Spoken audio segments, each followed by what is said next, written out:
Kung ang kalendaryo ang imong pagbasihan, Disyembre 25 ang giselebrar sa kadaghanan tungod kay ilang gituan mao kini ang pagkataos tong Ginoong Hesukristo. Pero ang Biblia ug ang katekismo sa Romano Katoliko wala nagpamatuod niana. Ang pangutana ni karon, kinsa man na tawo aning Disyembre 25 ug kinsa pod ang nag-celebrate niini? Kung imong tan-awon ang kasaysayan, ang mga pagano nag-celebrate aning December 25 tungod kay si Mitra ang ilang Diyos nga tao niining adlaw. Mao na nga walay lain nag-celebrate ani kundi ang mga pagano. Ang ako pangutana lang ani karon sa mga pari sa Romano Katoliko ug ngano nga nag-celebrate man pud mo anang December 25 nga mismo ang inyong katekismo wala man nagpamatuod niya na. Ang dakong pangutana, nganong nisunod man mo sa celebration sa mga pagano? Mamalihog kog pagtubag niini.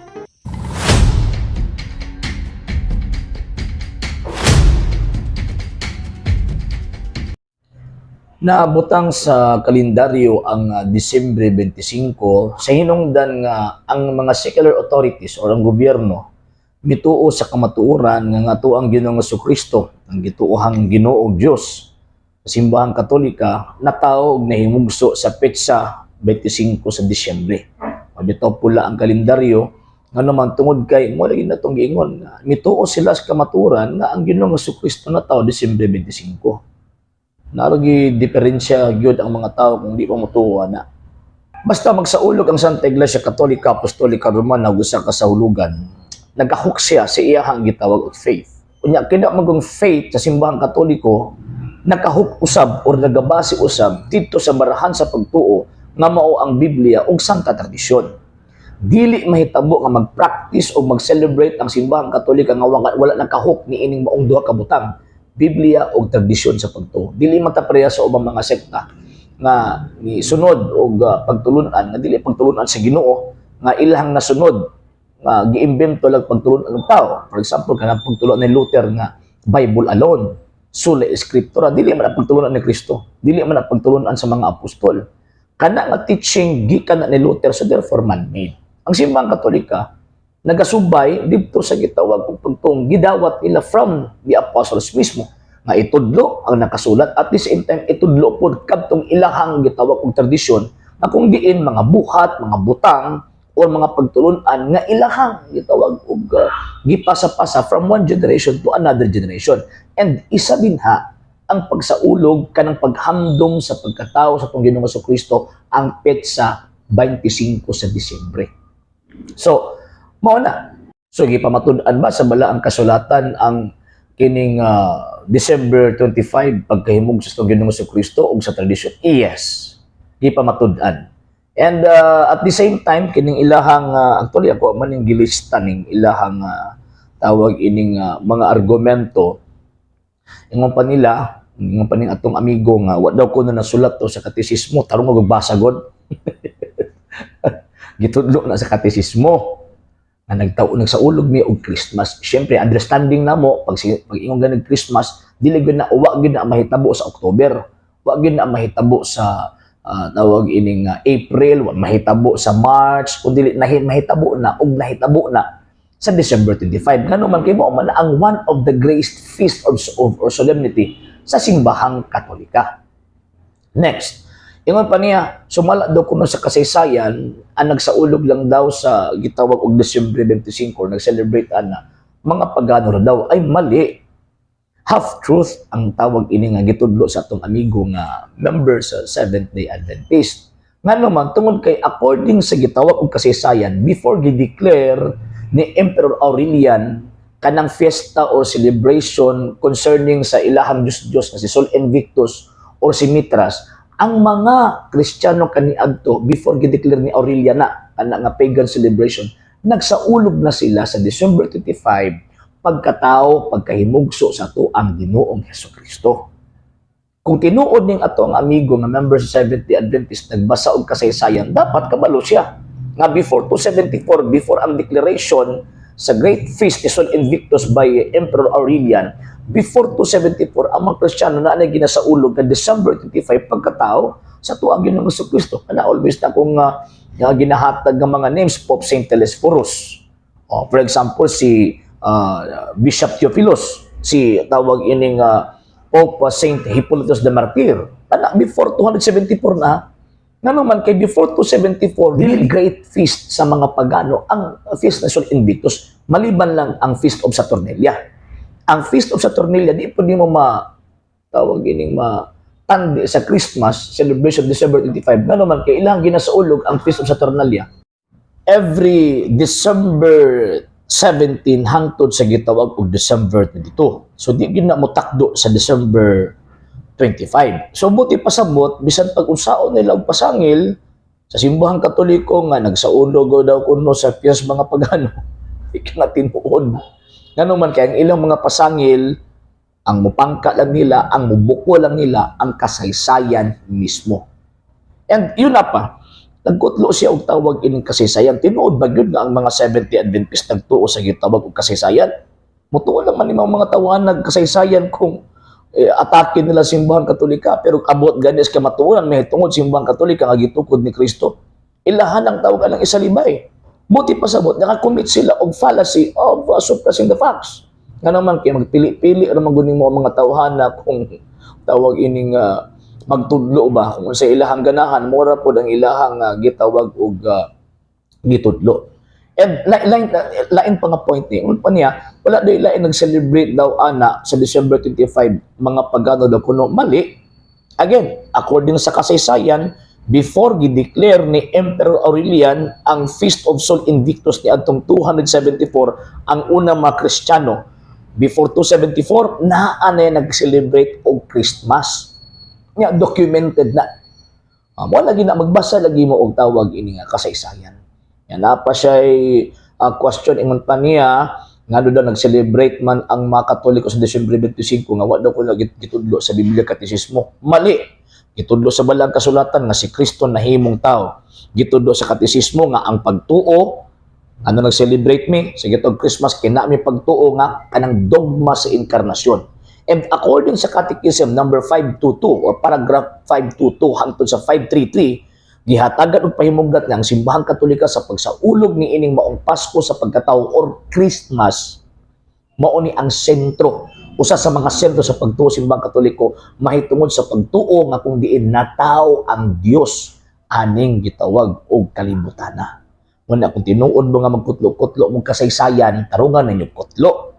Ayaw ninyo, tawagan ng pili-pilion lang ba? Kung pili-pilion magud na ninyo, ang mahitabo magud na inyo harang giilad ang inyohang kaugalingon. And at the same time, dili mudaog ang kabakakan, dili mudaog ang tawag ining sayop, mudaog yun ang kamator. Marami sa pag-unsaon nyo pagpamakak sa social media, mugawas yun na ang gitawag og tinuod. Muna, December 25 na tao si Kristo. Dili na tawag ining fiesta sa mga pagano. Nga naman kay again, mas nauna pagsaulog ang mga Kristiyano sa December 25, pagkataon ni Kristo, una pa gideklara ni Aurelian ang pagsaulog sa ilahang great feast ng Sol Invictus mga around 274. So, di gyud na mo daog ang gabakakan kung i-compare or kung ibangga na to sa kamaturan. Ang kamatuoran magpabiling kamatuoran bisan pagkapila mo makak sa mga tao o kapila ninyo ilaron ang mga tao pinaagi sa inyong mga nindot ng mga pulong o mga malinlangong kaayong mga presentation. So manang bantay-bantay ta mga higalang na igsuon kaya ang mga gilad dili lang kay magbitbit og tawag ining bitin dili ang mga gilad karon panahon na magbitbit sa pud og Biblia. Ug alang sa inyong kasayuran kini giinaugurahan Disyembre 25 ingon nga sa kapaganong holiday ang Christmas usak selebrasyon sa pagkatao sa ilang Dios sa adlaw nga si Sol Invictus. Ang kaniadto nga mga Romano giila kini nila nga adlaw na Dies Natalis Solis Invicti na sa English Birthday of the Unconquerable Sun. Gituuhan nga Disyembre 25 mao ang pagkatao sa ilang Dios sa adlaw tungod kay duol kini sa winter solstice.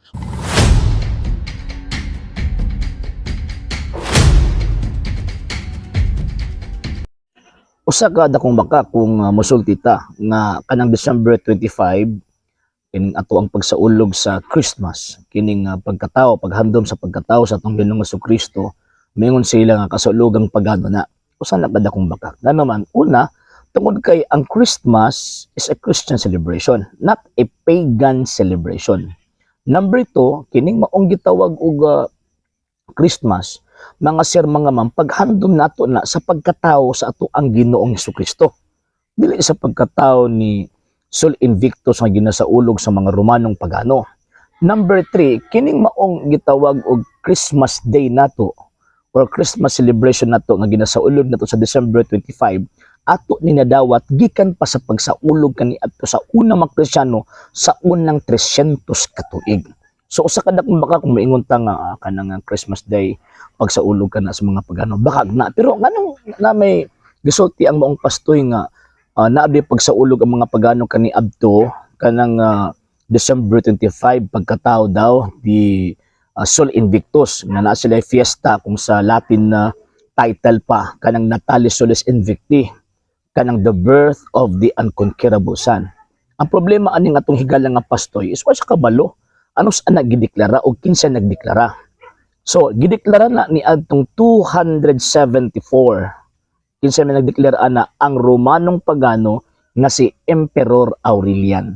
Unsa may purpose ni Emperor Aurelian to declare the feast of or to celebrate the December 25 as the birthday of Sol Invictus or the God or the unconquerable son? Unsa may purpose niya to counter the celebration of the Christians. Kaya at that time manggod, 2nd century, not less than 2 million na sila tanan ang mga Kristiyano sa tibuok Romanong imperyo. And known sa mga Romanong pagano ang Christmas celebration or Christmas commemoration.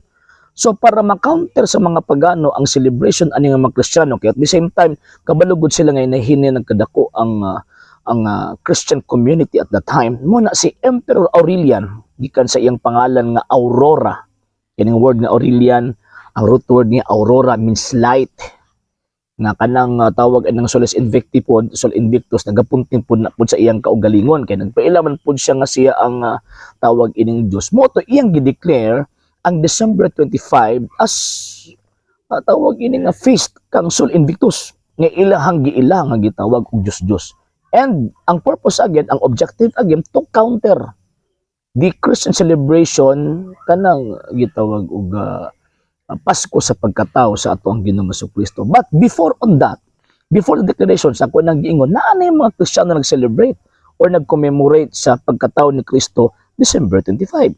So buti pasabot kung maingon sila nga pagano na nga kasaulugan ang mahitabuan na kay kining atong higala nga pastoy wa kabalo sa history, wala kabalo sa kinauyukan na kasaysayan ni anang maong fiesta ni Sol Invictus. And again mga sir mga ma'am, ang ato ang fiesta dili man na kanang atong celebration sa Pasko dili man intaho na pagsaulog sa unconquerable son, kundi pagsaulog na sa tinuod na kahayag nga mao si Ginoong Jesucristo na siya nahimong tao kanang ato ang ginabasa sa Biblia, St. John chapter 1 verse 1 and 14, in the beginning was the Word, and the Word was with God, and the Word was God. So tinuod nga Diyos, dili kay Diyos. So di ta dapat nila pasinginlan, and at the same time o di ta nila ba dapat butang-butangan kay ang mga tang butang-butang maimperno biya na. So kini nga tong higala nga pastoy dapat magtuon na siya og sakto may tungod sa kasaysayan concerning anang mga feast and celebration of the pagan and also feast and celebrations of the Christians. Kay dili biya na pwede bisa pag butan na to natunong og Pizza 25 sa Disyembre, dili ka pwede makasulti nga tungod kay natunong Disyembre 25 mao na ang iya ni Sol Invictus o sa mga pagano. Mali na ngano man kay again ang atong gi-celebrate pagkatao sa Ginoong Jesucristo ang tinuod nga Dios nga nahimong tao.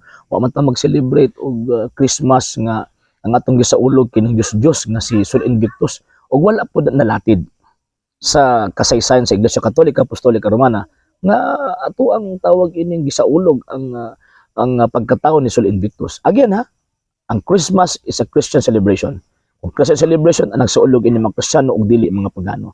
Ambot lang ning uban kasi magpanangil ani nga ang Christmas sa pagano abot sa kay ilahang basis kay kining ilang basis nga si Sol Invictus di man sila makalusot ana tungod sa hinungdan nga si Sol Invictus gi-declare ni Emperor Aurelian usa ka pagan celebration and not a Christian celebration. So magbantay ta kay karong mga panahon na ang mga mangingilad di magdalagbitin ang mangingilad karong panahon na magbitbit og Biblia. Sa hindi pa po nakapag-follow sa mga pages po natin, i-follow nyo po yung mga pages po natin, RJ Horolanciano II TV, Apolia Punto Argumento page, Kuya Apologies TV page, and RJ's Vlog 2022. And pwede rin po kayo mag-send po dyan ng Facebook stars. And also, sa ating po mga channels, sa hindi po nakapag-subscribe, subscribe po ninyo yung mga channels natin, Dalay Catholic, Apologist International Official, RJ Santo II TV, Kuya Apologist TV, and Barrio Kawayan Religious Forum. And pwede rin po kayo mag-send po dyan ng super sticker, super chats, and super thanks. And maraming salamat po sa mga kapatid at mga Katoliko na ulis pong tumutulong sa programa po natin. Maraming salamat po. Nang dahil po sa tulong at suporta po ninyo, ang programa po ito until now andito pa rin po sa social media. And until now din po, nangangailangan pa rin po tayo sa tulong at suporta po ninyo dahil wala po kami magagawa rito mga sir, mga ma'am, kung wala po yung tulong at suporta po ninyo. Sa gusto pong tumulong, sa gusto pong sumuporta, pwede po ninyong ipadala ang tulong at suporta po ninyo sa pamamagitan po ng ating mga account numbers dyan po sa ating pong screen. And pwede nyo po kaming i-message sa ating pong page kung via remittance po yung papadala po ninyo. Maraming salamat po in advance.